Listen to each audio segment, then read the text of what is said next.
Don Moody here, handymanreality.com, Edmonton, Alberta, Canada. So, you see this ripple you see in the toilet tank here? Well, that's water being wasted.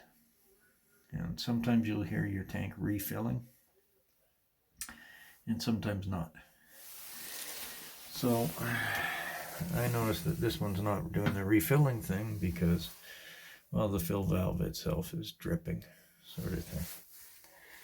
So, and then I noticed when I flush the toilet, it has all kinds of other issues going on as well. So to solve these problems, I'm going to replace this fill valve. I'll likely choose one that has the float incorporated right in it. They're fairly universal. And then down at the very bottom there's something called a flapper. And this one has a foam thingy on it. And that flapper I will replace with a different one. Thank you very much. This has been Don Moody of handymanreality.com.